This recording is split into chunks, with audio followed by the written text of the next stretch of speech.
Bonjour à tous et bienvenue dans cette nouvelle vidéo.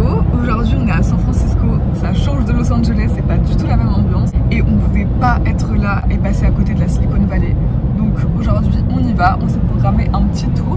Donc on va visiter les sites emblématiques de la Silicon Valley. Bien sûr il s'agit d'une visite, on va pas s'incruster là-bas dans les locaux. Le but c'est plus d'y jeter un œil, de se rendre compte un peu de l'atmosphère qu'il y a, de l'ambiance, ce que c'est en fait d'être à la Silicon Valley. On y va.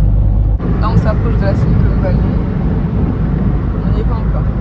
Alors là on arrive, ça commence par Oracle. Vous voyez c'est le bâtiment en forme de data center. C'est pas les choses à moitié. Vas-y mais vite, mais notre adresse plus. Vous voyez ici c'est le Conference Center. Ils ont un bâtiment juste pour les conférences. Personne par contre. On voit personne.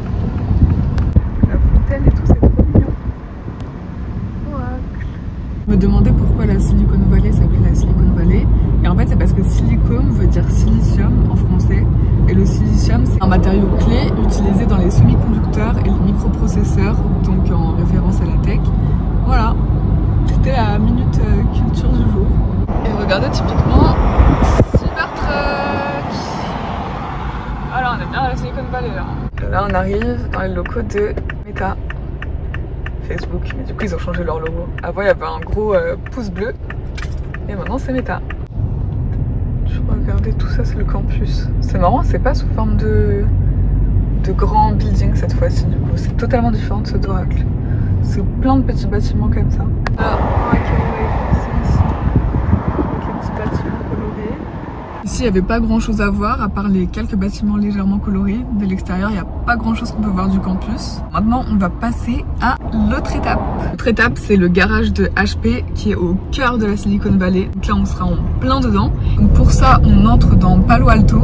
Palo Alto, c'est la ville high-tech et dynamique par excellence. Donc il y a énormément de CEO, de chefs d'entreprise qui y habitent pour ce côté dynamique justement très high-tech. C'est la ville business par excellence et c'est aussi la ville des professeurs de Stanford, de l'université de Stanford parce qu'elle est juste à côté. Pour vous dire à quel point ils ont même un quartier à leur nom parce que le quartier où il y a le plus de professeurs, où ils sont le plus concentrés, s'appelle Professorville. Voilà, ici c'est beaucoup plus résidentiel, il y a plein de petites maisons comme ça, c'est beaucoup plus vert. Ville typique américaine. Oh, c'est vraiment trop mignon. C'est trop beau. Vous savez, ici c'est une ville ultra riche parce que le revenu médian des ménages s'élève à 250 000 $. À peu près 250 000 €, quelque chose près. Et les 5% les plus riches sont millionnaires puisqu'ils gagnent 1 350 000 $. Waouh, dollars par an. Donc là on est sorti marcher un peu pour découvrir la ville et aller voir le fameux garage de HP. Et bah vous l'avez compris, ici se concentre toute la richesse des États-Unis. C'est ici que se concentre l'élite américaine. Je dirais qu'il faut chuchoter parce que c'est tout calme, il n'y a personne dans les rues. Mais c'est agréable. Regardez cette maison, elle est trop belle. Là on approche du garage de HP. Donc là on est bientôt arrivé et il faut savoir que c'est considéré comme le lieu de naissance de la Silicon Valley.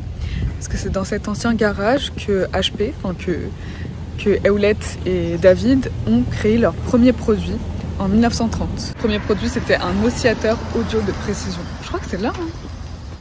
Voilà, c'est ici. Là c'est la maison. Là c'était la maison de David. Et regardez, ah il y a marqué. C'est la birthplace of Silicon Valley. Donc c'est le lieu de naissance de la Silicon Valley. Le garage il doit être là, non? Ah oui il est là. Et voilà comme le garage. En tout cas il avait une belle maison, enfin je pense qu'elle a été refaite depuis mais elle est belle. Et c'est inscrit au registre national des sites historiques des États-Unis. Et voilà.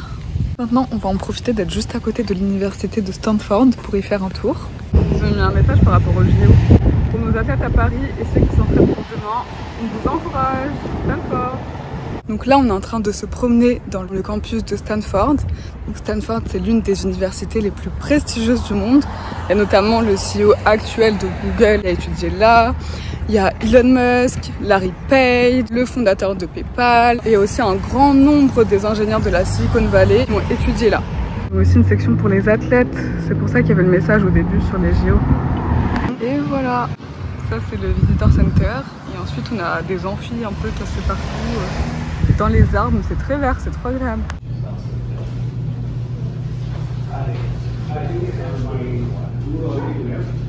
Carrément eu un plan de Stanford. C'est énorme, regardez le campus. C'est une ville en fait. Là on a un des amphis. Est-ce qu'on voit quelque chose? Ah oui, on voit des livres. Je pense qu'en bas ça doit être la bibliothèque du coup.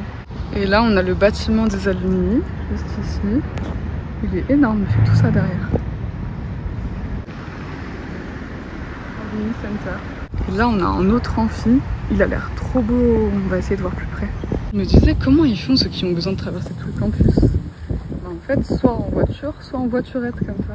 Non, en vélo aussi. Ah oui, en vélo aussi, c'est vrai que j'avais pas pensé à ça. En tout cas, c'est super calme, mais pour l'instant, on n'a pas vu d'étudiants. Je sais pas si c'est les vacances ou quoi. Ah mais oui, on est en août. C'est pas tilté. Ah, c'est pour ça, c'est les vacances. Il y a personne. Bah, il y en a qui peuvent étudier l'été. Regardez l'amphithéâtre. J'espère qu'on pourra voir l'intérieur. Il a l'air énorme.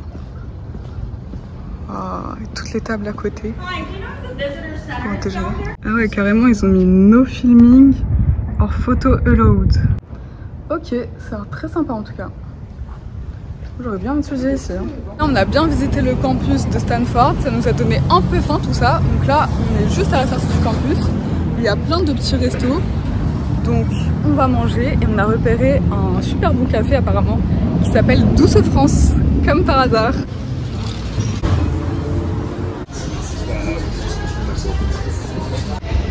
Douce France, c'est là.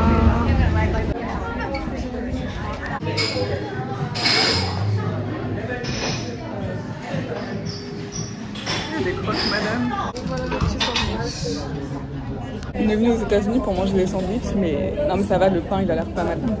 Et on mange trop fruits, trop burger ici, donc là on fait une petite pause. On a un petit macaron en cadeau, trop chaud. C'était trop bon ces petits sandwichs, mais là on a envie d'un petit dessert. Donc direction les meilleurs cookies du coin. C'est parti, on va goûter. C'est là, Antoine Cookie Shop. Ça sent tellement bon, l'odeur. Est-ce que t'aimes le problème? Ouais. Il m'a pris un style Oreo, chocolat blanc, macadamia. Trop bon. Vraiment des bonnes choses ici. En sucré, ouais. En sucré. C'est très sucré. C'est bien moelleux. Petite texture de cette maison. Waouh. Incroyable. Trop beau. Celle-là aussi, elle a un style. Elle en jette. Trop chou celle-ci. Trop beau.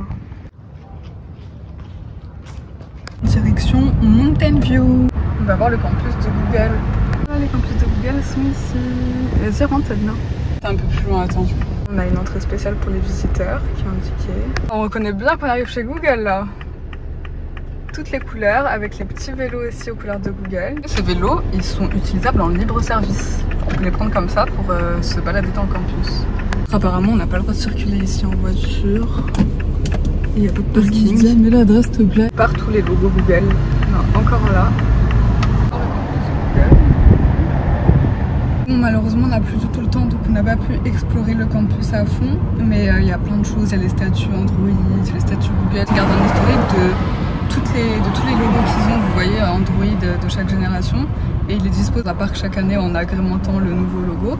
On passe juste à côté de Los Altos. On n'a pas le temps de s'arrêter, mais Los Altos, c'est là où il y a le garage de Apple. Donc là où ont été créées les premières centaines de modèles de Apple 1. C'est bizarre de dire Apple 1.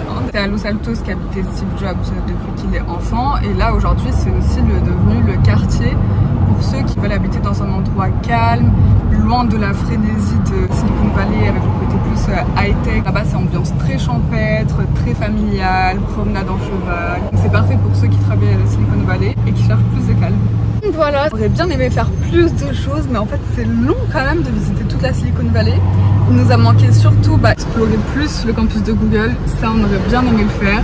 Aussi toute la baie vers le côté de Los Altos et Cupertino avec toute l'histoire de Apple, donc le garage de Steve Jobs et aussi le nouveau siège de Apple, le Apple Park qui se situe à Cupertino et il a la forme d'un cercle parfait. Je sais pas si je vais vous trouver des photos. La valeur de ce bâtiment est de 5 milliards de dollars.